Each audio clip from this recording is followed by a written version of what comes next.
नमस्कार दोस्तों, मैं हूं प्रशोनजीत और आप देख रहे हैं प्रोश प्रेजेंट।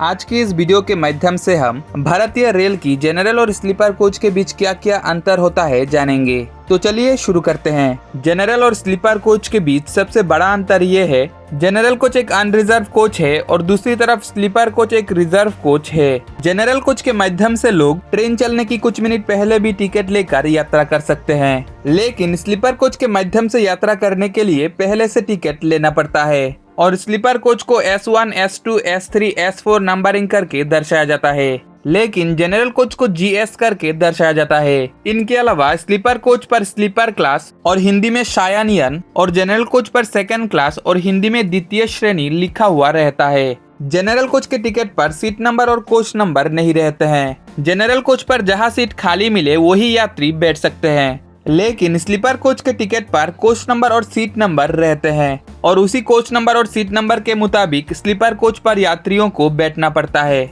और जनरल कोच पर सीट न मिलने पर खड़ा होकर भी यात्रा करना पड़ता है, लेकिन स्लीपर कोच पर सोकर यात्रा कर सकते हैं। और ये जनरल और स्लीपर दोनों नॉन एसी कोच है। स्पेशल ट्रेनों को छोड़कर किसी भी आम ट्रेन चलने की 120 दिन पहले उस ट्रेन की स्लीपर कोच के टिकट उपलब्ध होते हैं और अगर टिकट अवेलेबल रहा तो ट्रेन चलने की एक दिन पहले भी स्लीपर कोच के टिकट मिल सकते हैं, लेकिन इतने कम टाइम के अंदर बहुत कम ट्रेन की स्लीपर कोच के टिकट मिलते हैं। ज्यादातर ट्रेन की स्लीपर कोच के टिकट कम से कम एक हफ्ते पहले या महीनों पहले बुकिंग करना पड़ता है। हाँ, अगर आप लोग तत्काल टिकट बुक करते हो तब आप लोगों को ट्रेन चलने की एक दिन पहले स्लीपर कोच के टिकट मिल सकते हैं, लेकिन तत्काल टिकट बहुत कम लोग बुक करते हैं। तत्काल टिकट ज्यादातर लोग इमरजेंसी के टाइम बुक करते हैं। खैर, तत्काल टिकट के बारे में एक अलग वीडियो के माध्यम से हम विस्तार में जानेंगे। बात करूं अगर इन दोनों तरह कोच के सीट अरेंजमेंट की, तो जनरल कोच के हर केबिन पर 10 लोग बैठकर यात्रा कर सकते हैं, जबकि स्लीपर कोच के केबिन पर 8 लोग बैठकर और सोकर यात्रा कर सकते हैं। स्लीपर कोच के केबिन पर 2 upper berth, 2 middle birth, 2 lower berth और एक साइड लोअर और एक साइड अपर बर्थ रहते हैं, लेकिन जनरल कोच पर इतने तरह के बर्थ नहीं रहते हैं। जनरल कोच के केबिन पर स्लीपर कोच के लोअर बर्थ की तरह आमने सामने 2 लंबे लंबे सीट होते हैं, जहां 4 और 4 8 लोग बैठ सकते हैं और स्लीपर कोच के साइड लोअर बर्थ की जगह जनरल कोच के खिड़की के पास 2 सीट रहते हैं, जिनको मिलाकर जनरल कोच के हर केबिन पर कुल 10 सीट होते हैं और एक ICF जनरल कोच पर 90 लोग बैठकर यात्रा कर सकते हैं, जबकि एक ICF स्लीपर कोच पर 72 लोग बैठकर और सोकर यात्रा कर सकते हैं और एक LHB जनरल कोच पर 100 लोग बैठकर यात्रा कर सकते हैं, जबकि एक LHB स्लीपर कोच पर 80 लोग बैठकर और सोकर यात्रा कर सकते हैं। बात करूं अगर इन दोनों तरह कोच के किराया की, तो जनरल कोच के मुकाबले स्लीपर कोच का किराया ज्यादा होते हैं। उदाहरण के तौर पे फिलहाल आप लोग यहाँ पर देख सकते हो, इस सरायघाट एक्सप्रेस ट्रेन की NJP से हावड़ा तक जनरल कोच का किराया 195 रुपया प्रति व्यक्ति है और उसी ट्रेन की NJP से हावड़ा तक स्लीपर कोच का किराया 360 रुपया प्रति व्यक्ति है। बिल्कुल इसी तरह हर ट्रेन की स्लीपर कोच के मुकाबले जनरल कोच का किराया कम होते हैं और इन दोनों तरह कोच के टिकट आप लोग स्टेशन की टिकट काउंटर से और ऑनलाइन भी बुकिंग कर सकते हो। अब बात करूं अगर इन दोनों तरह कोच पर मिलने वाले सुविधा की, तो लगभग हर कोच की तरह इन दोनों तरह के कोच पर भी 4 शौचालय के साथ 2 बेसिन रहते हैं, जो हर कोच के दोनों कॉर्नर पे होती है।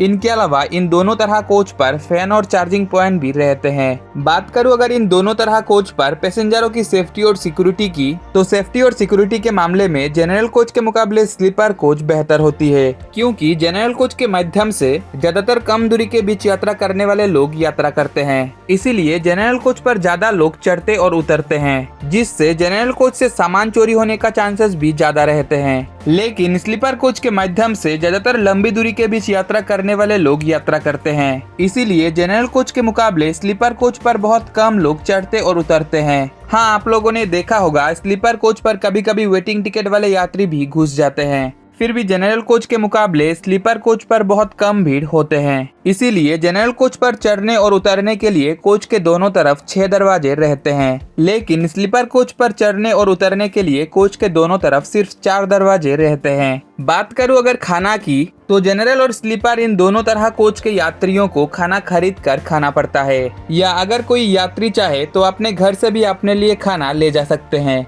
लेकिन दुरंतो एक्सप्रेस की स्लीपर कोच के टिकट बुकिंग करने के वक्त यात्रियों को यात्रा के दौरान खाना चाहिए कि नहीं चुनने का ऑप्शन मिलते हैं। अगर टिकट बुकिंग करने के वक्त यात्री खाना लेते हैं तो खाना का पैसे उनके टिकट के साथ जुड़ के ले लिया जाता है और यात्रा के दौरान उन्हें खाना सर्व किया जाता है। लेकिन टिकट बुकिंग करने के वक्त अगर यात्री खाना नहीं लेते हैं तो उनके टिकट पर खाना का पैसे नहीं जुड़ा जाता है। तो ये था जनरल और स्लीपर कोच के बीच के कुछ अंतर। उम्मीद है इस वीडियो को देखने के बाद आप लोग इन दोनों में से किसी एक कोच को अपने जरूरत के अनुसार चुन पाएंगे। जनरल और स्लीपर कोच के बारे में मैंने डिटेल में वीडियो बनाया है। अधिक जानकारी के लिए आप लोग उन वीडियो को देख सकते हो, जिसकी लिंक आप लोगों को इस वीडियो की डिस्क्रिप्शन पर मिल जाएगा।